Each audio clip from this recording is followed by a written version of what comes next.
End of the day, he's still Hey you guys, what's up? It's Mossy back again to talk about the previous weekend of LCS.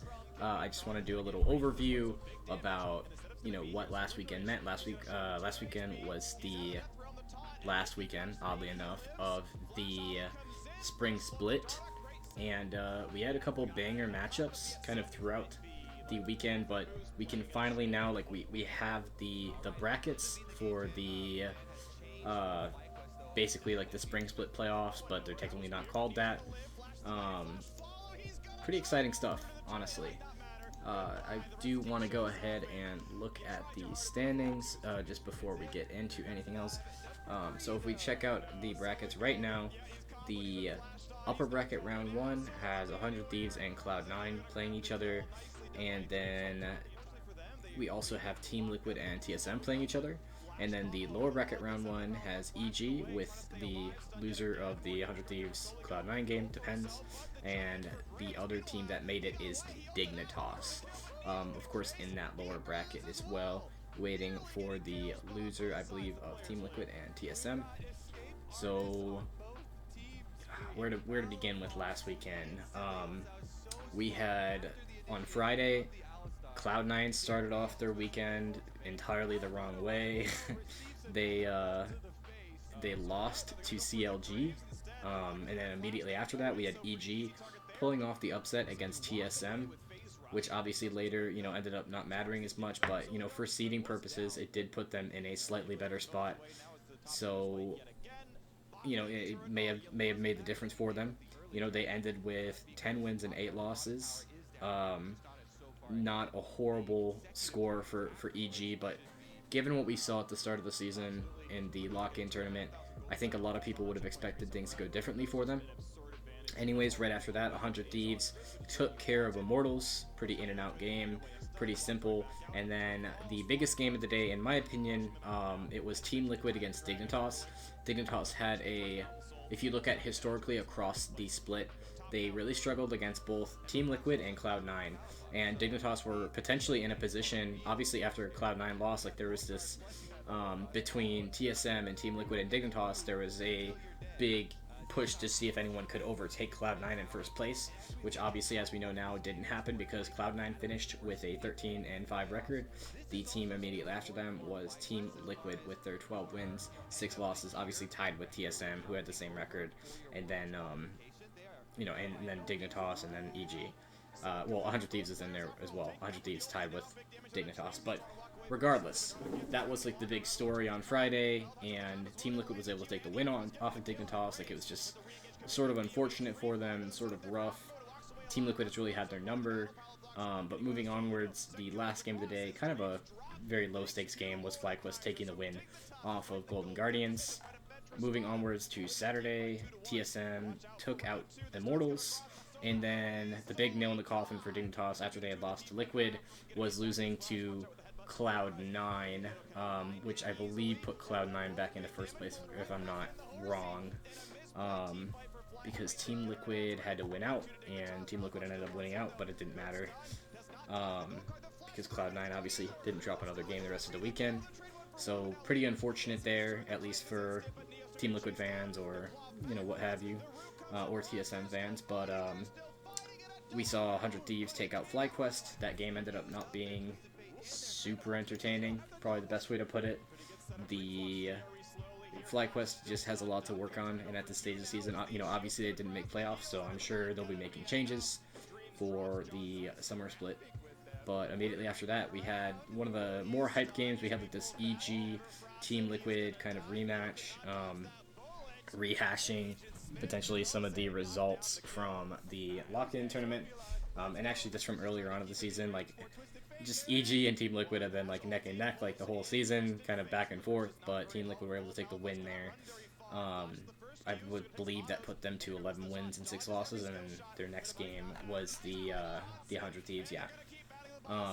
Immediately after that, we saw CLG lose to Golden Guardians, which was kind of a shocker for me.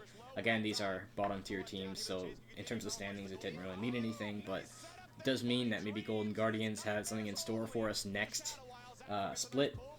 One thing to keep in mind with the format this year is that teams keep their records. So a team like CLG, a team like Golden Guardians, 3-15, 5-13, like that ends up mattering in the long run as we get closer to Worlds, and could be a completely different team next split, but you're still gonna have your part of your record is gonna be from this split. So important to note. Finally, we move on to Sunday, in which I believe this is the game that I'm going to have up on the screen. We have this banger of a game from Dignitas and FlyQuest. The thing to note about this game is that, like, it really looks dire for Dignitas, and honestly, like, I was pretty scared as a fan myself. Obviously, Dignitas are able to come back and take the win out of the situation. I think it's important to note that they were playing like a somewhat unorthodox comp. Like, you have Dardoch on this Graves, and honestly, like, they were really lucky to get this win.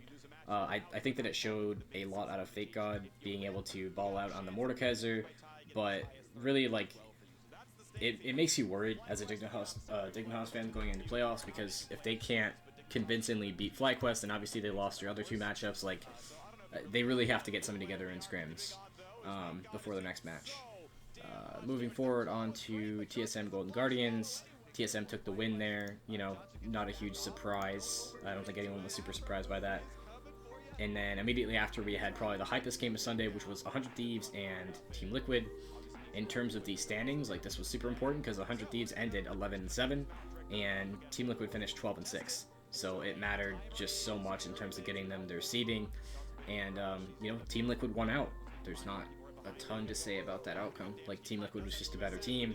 100 Thieves really looked like they'd fallen off. Like, they were at that, number one spot earlier on in the season. Like, they looked so good, and then, they put Ryoma in, they took DeMonte out, so they need to get things together before their upcoming match, because obviously they play C9, which is not going to be easy for them. If they lose that, should be against Evil Geniuses. So, speaking of EG, they were the next game. EG won out against Counterlogic Gaming, which I believe secured them their playoff spot. Maybe not quite. Yeah, actually, I'm not too sure if there's any other team that would have really contested, but important for them to get that win. And then Cloud9, last game of that split before playoffs, was able to win against Immortals, so nothing too noteworthy there. Now we can finally talk about these matchups for playoffs. These are going to be best of fives, and it's going to be kind of a slow schedule over the next little while. The first matchup that we have is going to be Team Liquid and TSM, which I'm sure plenty of people are hyped for. TSM really kind of ran away with the last half of their season. Like, they improved so much over this split. I think that they look like a completely different team in the beginning. Although I will say, I do worry for TSM if they end up having to play against Dignitas, because Dignitas is like the one team that TSM just can't seem to beat. Their games are always bangers, but against Team Liquid, I guess, is what we should be focusing on. I think that they have I'd probably say it's 60-40 in favor of Team Liquid. Team Liquid, like, fundamentally look a little more clean right now. They're a little more sharp around the edges, just more put together as a team. And I'd be very surprised if TSM are able to take them in the best of five. Moving forward, 100 Thieves C9. I think C9 have this all the way. 100 Thieves, like, they've had so much time now to kind of get things together. It's been like the past 3 or 4 weeks. Like, they've just fallen off. So Cloud9 looks like they're in a much better position. Again, it'll be a huge upset if they lose. It is a best of 5. It changes things a little bit, but C9 seems more like the team that's able to adapt better as opposed to 100 Thieves. So I think the best of 5 actually favors C9. Moving forward onto the lower bracket matchups, it's presumably, I think it's going to be TSM versus EG. I think EG probably lose that and get knocked out, and that'll be that. Like, EG, again, as a team, is struggling. And then to finish things off, I think for the next round of predictions, even though this will be the following weekend, I think Dignitas will actually take the win over 100 Thieves, but we have a long way to go. So again, I mean, those are just my predictions. We'll see how things actually end up working out.